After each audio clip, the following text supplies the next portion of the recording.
नमस्कार प्रिय विद्यार्थियों।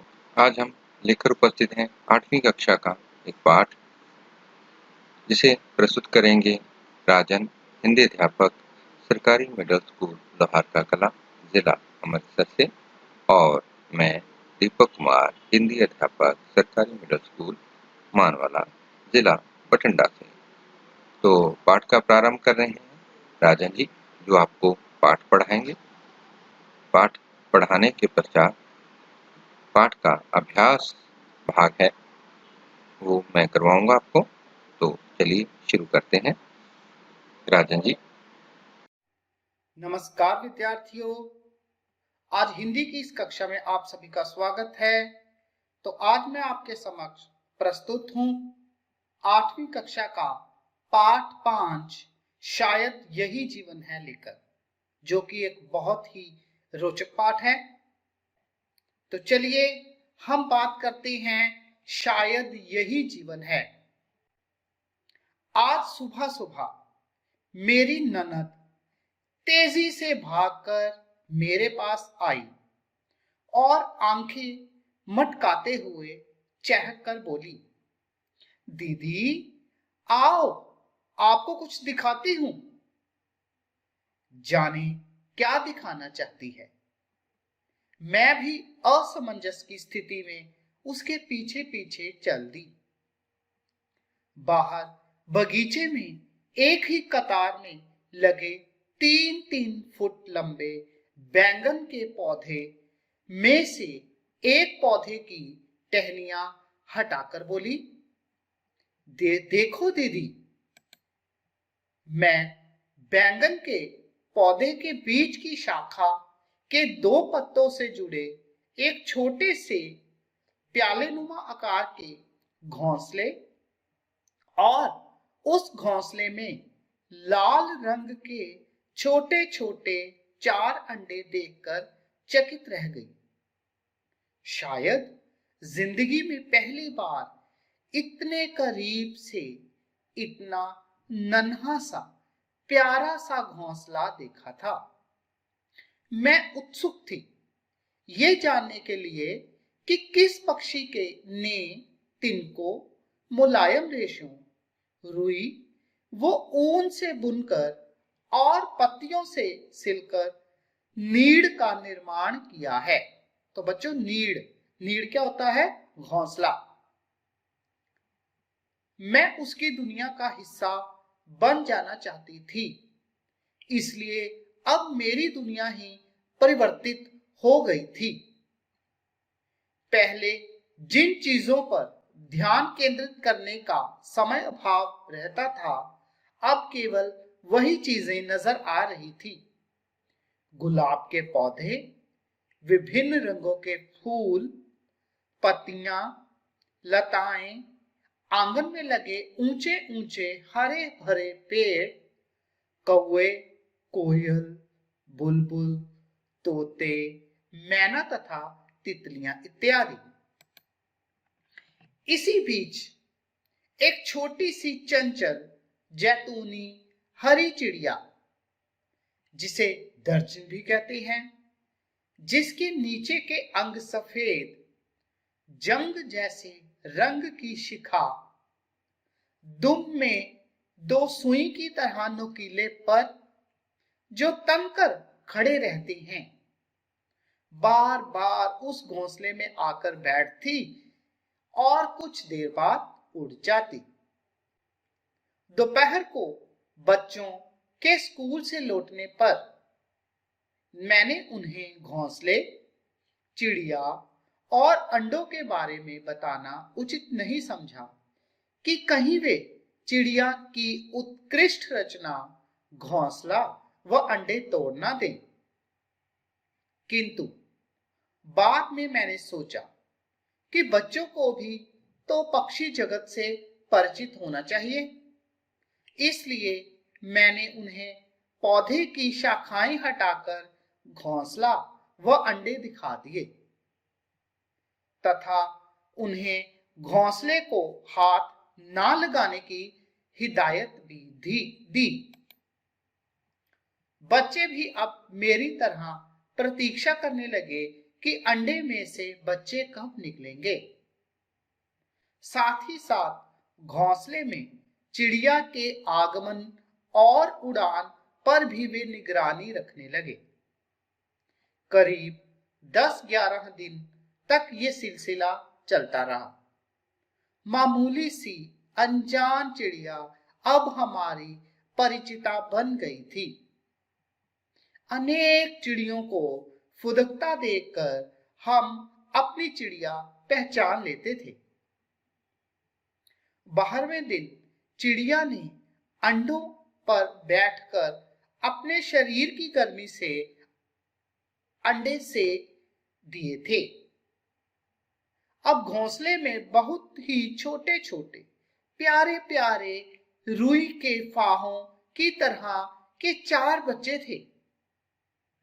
उन्हें अपलक देखकर मैं फूला नहीं समा रही थी। मुझे अजीब सी खुशी हो रही थी। अगले दिन तक चारों की आंखें बंद थी। चारों आपस में जुड़े हुए अपनी अपनी खुली चोंच बार बार ऊपर की ओर उठा रहे थे, जैसे खाने के लिए मांग रहे हों। 3-4 दिन तक मैं लगातार उन्हें निहारती रही। वे हर समय अपनी खुली चोंच भोजन के लिए ऊपर ही किए रहते। चिड़िया मां बार बार उड़कर जाती, चोंच में छोटे छोटे कीड़े मकोड़े व मच्छर लाकर बच्चों के मुंह में डाल जाती। चिड़िया किसी को सामने पाकर सीधा आकर घोंसले पर ना बैठती। सबसे नीचे की शाखा पर फुदकते हुए अन्य शाखाओं से होती हुई घोंसले के पास जा बैठती। रात को दबे पांव जाकर घोंसले में बच्चों को चिड़िया के साथ निश्चिंत सोया देखकर मैं भी निश्चिंत होकर सो जाती। एक दिन दोपहर को मैंने घोंसला देखा तो दिल धक सा रह गया। घोंसले से जुड़े 2 पत्तों में से एक पत्ते के टूट जाने के कारण घोंसला दूसरे पत्ते के सहारे उल्टा लटक रहा था। घोंसले में से 2 बच्चे भी लटक रहे थे तो 2 नीचे जमीन मिट्टी में अचेत अवस्था में गिरे पड़े थे। मैंने अपने पति, ननद और बच्चों की मदद से नीचे गिरे बच्चों को उठाकर प्लास्टिक के गोल डिब्बे में रख दिया। एक पत्ते के अवलंब से लटक रहा घोंसला हाथ लगाते ही पत्ते से अलग होकर हाथ में आ गया। मैंने घोंसलों को भी उसी डिब्बे में रख दिया। धूप बहुत तेज थी, इसलिए डिब्बा भी उसी पौधे के नीचे छाया में रख दिया। चारों बच्चे खुली आंखों से मेरी गतिविधियों को देख जैसे मुझे धन्यवाद कर रहे थे। मैंने उन्हें रुई से पानी पिलाने का प्रयास किया, पर सब व्यर्थ, क्योंकि उन्हें ना तो खाना आता था ना ही पीना। काफी देर बाद चिड़िया मां बच्चों को डिब्बे में तलाश कर उन्हें भोजन उपलब्ध करवाकर उड़ गई। संध्या होने को थी। मुझे रसोई घर में काम निपटाना था। साथ ही मन आशंकित था कि कोई चील या बिल्ली डिब्बे में रखे बच्चों पर धावा ना बोल दे। यदि डिब्बा घर के भीतर लाती तो इनकी मां इन्हें ढूंढती रहती। काफी सोच विचार के बाद मुझे घोंसलों को पुनः शाखा पर बांधने का उपाय सूझा। अब मैंने दो बच्चों को भी घोंसले में डालकर घोंसला उसी पौधे की सबसे नीची डाली पर एक पतली सी रस्सी बांध दिया, ताकि मैं रसोई घर से उन पर निगरानी रख सकूं। पास के पौधे के पीछे छिपकर बैठी बिल्ली को देखकर मैं घबरा गई। मैंने बिल्ली को तो भगा दिया, किंतु उसका भय अभी भी टला नहीं था। इसलिए मैंने घोंसले की रस्सी खोलकर घोंसला उसी पौधे की सबसे ऊंची डाली पर फिर से बांध दिया। अब बच्चे सरल ध्वनियों से मानो पुनः मेरा शुक्रिया कर रहे थे और केवल दर्शक बने रहने व घोंसले से बाहर ना फुदकने का वादा भी। आज मैं स्वयं को शौकिया पक्षी दर्शक से बढ़कर कुशल पक्षी विशेषज्ञ अनुभव कर रही थी, और जैसे अब पक्षियों से आत्मीय संबंध स्थापित कर उनकी अंतरंग बातें भी समझने लगी थी। सांझ हो गई। चिड़िया मां काफी देर से इधर उधर मंडरा मंडरा कर घोंसला ढूंढ रही थी। बच्चों ने घोंसले से मुंह बाहर निकालकर ची ची कर मां से संपर्क स्थापित कर लिया। अब घंटा भर चिड़िया मां द्वारा आहार ला लाकर बच्चों को खिलाने का क्रम जारी रहा।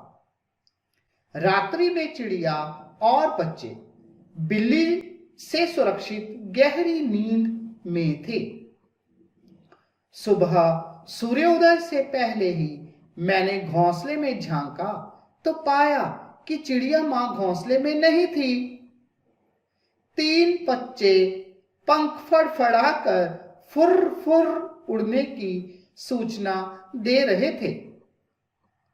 दोपहर तक तीनों उड़ भी गए थे, मुक्त जीवन जीने के लिए। अब घोंसले में केवल एक ही बच्चा रह गया था। छोटा होने के कारण शायद उड़ नहीं पाया था।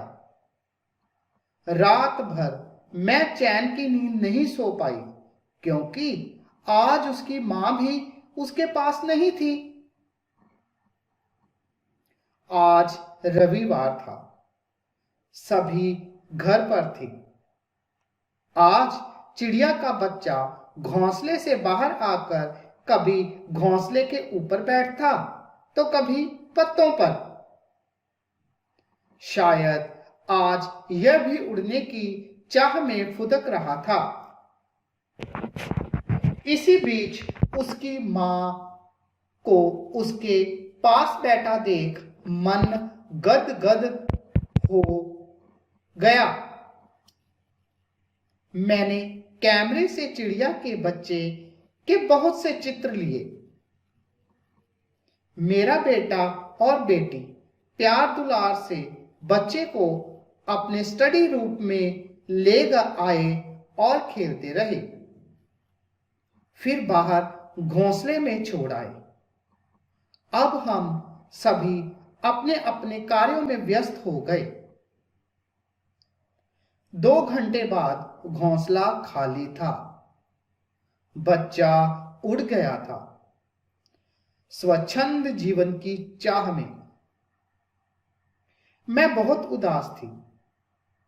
तभी मेरे हाथों का स्पर्श करते हुए मेरी बेटी बोली, मां, कोई बात नहीं, वो चिड़िया का बच्चा उड़ गया तो क्या, मैं हूं ना, आपकी नन्ही सी चिड़िया आपके पास। मैं उसकी ओर देख रही थी और सोच रही थी, सचमुच यह चिड़िया ही तो है। यह भी एक दिन उस चिड़िया की तरह उड़ जाएगी, मुक्त जीवन की चाह में। जीवन की परिवर्तनशीलता को समझने का यही एक मूल मंत्र है। शायद यही जीवन है। तो प्यारे बच्चों, ये थे राजन जी। अब मैं आपको इस पाठ के अभ्यास भाग का हल बताऊंगा, तो आप अपनी उत्तर कापियां निकाल के रख लें, साथ में नोट भी करते जाएं। यदि कहीं आपको कोई समस्या आ रही है तो आप स्क्रीन की फोटो भी ले सकते हैं। तो चलिए शुरू करते हैं। पाठ 5, शायद यही जीवन है। अभ्यास हल सहित पहला प्रश्न है, नीचे गुरमुखी और देवनागरी लिपि में दिए गए शब्दों को पढ़ें और हिंदी शब्दों को लिखने का अभ्यास करें। तो मैं एक बार आपके लिए यह शब्द पढ़ रहा हूँ। आपको पता है यह शब्द आपकी पाठ्य पुस्तक में दिए गए हैं, तो वहाँ से आप देख लें और साथ ही लिख लें। पहला शब्द बगीचा, बगीचा। गतिविधियाँ, गतिविधियाँ। बैंगन, बैंगन। संबंध, संबंध। अंडे, अंडे। मूलमंत्र, मूलमंत्र। आगे है दूसरा प्रश्न, इसी प्रकार का ही है। नीचे एक ही अर्थ के लिए पंजाबी और हिंदी भाषा में शब्द दिए गए हैं, इन्हें ध्यान से पढ़ें और हिंदी शब्दों को लिखें। तो पहला शब्द है बेड़ा, हिंदी रूप को लिखेंगे आंगन। उसी प्रकार इंतजार, प्रतीक्षा। आलना, घोंसला। धन्यवाद, धन्यवाद। चुंझ, चोंच। भोजन, आहार। तो यह थे हमारे पंजाबी हिंदी। आगे हम इस पाठ के शब्द अर्थ हैं वो करने जा रहे हैं। असमंजस, कुछ न सूझना। समय अभाव, समय का अभाव या कमी। नीड, घोंसला। निहारना, प्यार से देखना, निश्चिंत। बिना किसी चिंता के, बेफिक्र। अचेत, मूर्छित, बेसुध। होश न होना, यानी कि बेहोश हो जाना। अगले शब्द है अवलंब, सहारा। आशंकित, शंका होना। अंतरंग बातें, पक्षी जगत का अंदरूनी व्यवहार। आगे चलते हैं। प्रश्न नंबर 4, इन प्रश्नों के उत्तर एक या दो वाक्यों में लिखें।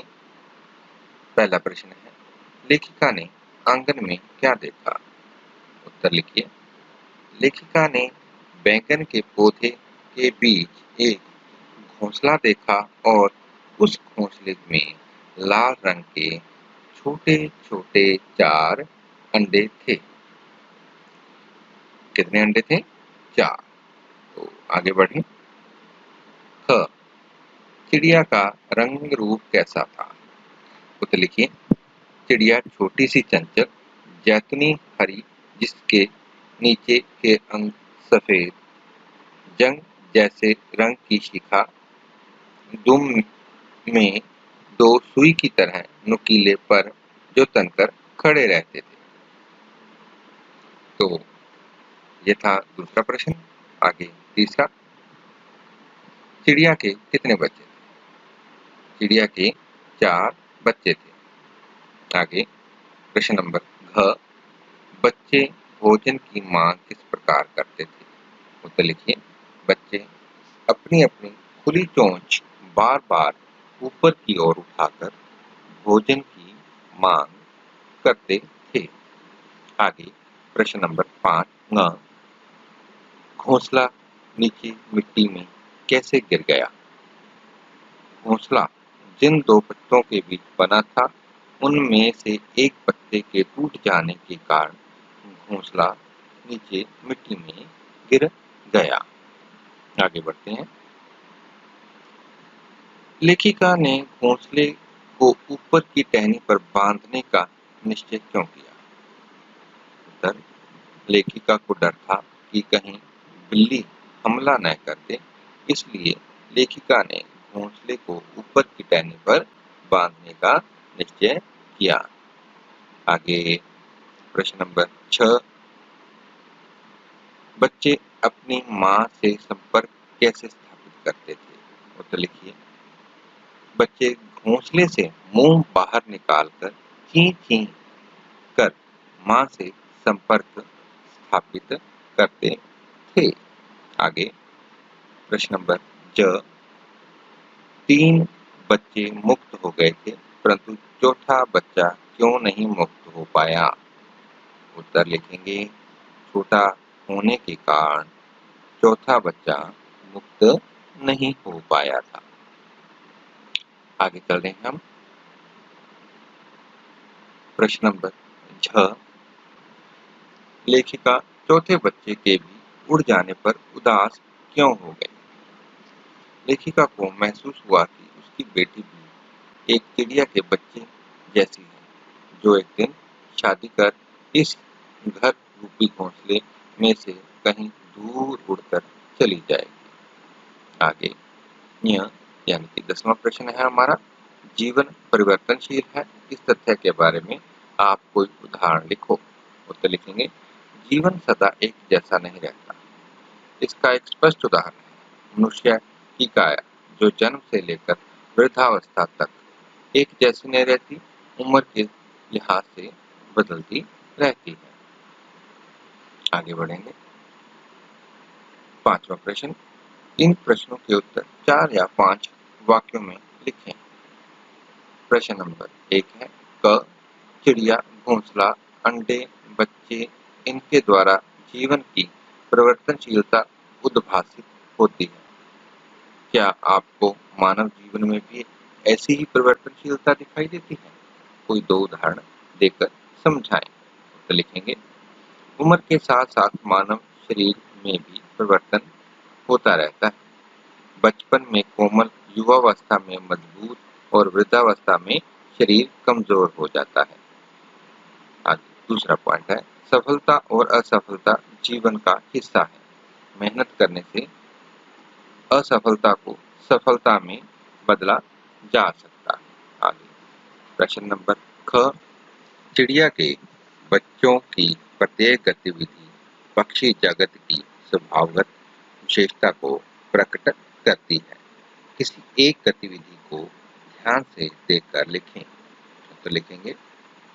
खतरे का आभास होते ही माँ जोर जोर से शोर करती है। बच्चे घोंसले से मुंह बाहर निकालकर ची ची कर माँ से संपर्क स्थापित करते हैं। चिड़िया किसी को भी सामने पाकर सीधा बैठने की बजाय अन्य शाखाओं से होते हुए घोंसले तक पहुंचती है। ये गतिविधि पक्षी जगत की स्वभावगत विशेषता को प्रकट करती है।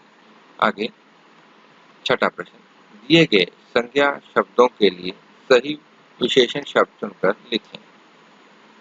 आगे शब्द दिए गए हमें, वो है रंग बिरंगे, पतली, चंचल, हरे भरे, नोकीले, ऊंची, मेरी, गोल। अब हम लिखेंगे।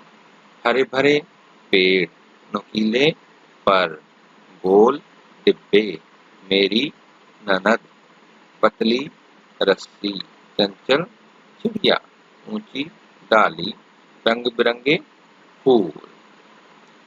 आगे है 7वां प्रश्न, विशेषण निर्माण। विशेषण बनाने हैं हमने, तो शब्द दिया है अनुमान, अनुमानित, परिचय, परिचित, स्थापना, स्थापित, सुरक्षा, सुरक्षित, आशंका, आशंकित, केंद्र, केंद्रीय। तो ये था 7वां प्रश्न। इसके बाद प्रश्न नंबर 8, विपरीतार्थक शब्द है। विपरीत शब्द परिचित, अपरिचित, आगमन, निर्गमन, दर्शक, श्रोता, मुक्त, गुलाम, निर्माण, ध्वंस, या फिर हम नाश भी लिख सकते हैं। आगे है धूप, छाया, उपलब्ध, अनुपलब्ध, अचेत, सचेत, बंधन, मुक्त। आगे बढ़ते हैं। प्रश्न नंबर 9, नए शब्द बनाएं। हमें शब्द दिए गए हैं, उन्हें प्लस की एक निशान लगा हुआ है, तो उसको हटाते हुए हम शब्द बनाएंगे समय अभाव। अगला शब्द है कार्य प्लस आलय, कार्यालय। आगे परिवर्तन प्लस शील, उसको प्लस को हटाएंगे तो क्या बनेगा परिवर्तनशील। विद्या प्लस आलय तो बना विद्यालय। मूल प्लस मंत्र यानी कि मूल मंत्र। आगे है प्रश्न नंबर 10, अनेक शब्दों के लिए एक शब्द लिखें। सूर्य का उदय होना सूर्योदय, देखने वाला दर्शा, समय का अभाव समय अभाव, जिसकी जानकारी हो चुकी हो परिचित ज्ञात, जिसकी जानकारी न हो अपरिचित अज्ञात। पक्षी जगत की जानकारी रखने वाला, पक्षी विशेषज्ञ या फिर पक्षीविद भी लिख सकते हैं हम। आगे बिना पलक झपकाए अपलक। प्यारे बच्चों, यह था हमारा पाठ शायद यही जीवन है। इस पाठ के लेखक थे कुलदीप सिंह, हिंदी मास्टर, सरकारी सीनियर सेकेंडरी स्कूल माहीनंगल बठिंडा से। इसमें संशोधन किया है राजन जी ने, जो कि सरकारी मिडिल स्कूल लोहारका कला अमृतसर में पढ़ा रहे हैं। और इसका संयोजक मैं दीपक कुमार, हिंदी मास्टर, सरकारी मिडिल स्कूल मानवाला बठिंडा से। और मेरे साथी मदन लाल छाबड़ा जी, हिंदी अध्यापक, सरकारी senior secondary school Jeevan Singh वाला बठिंडा से। तो आशा करता हूँ आपको यह पाठ समझ आ गया होगा। तो मिलते हैं अगली क्लास में। जय हिंद, नमस्कार।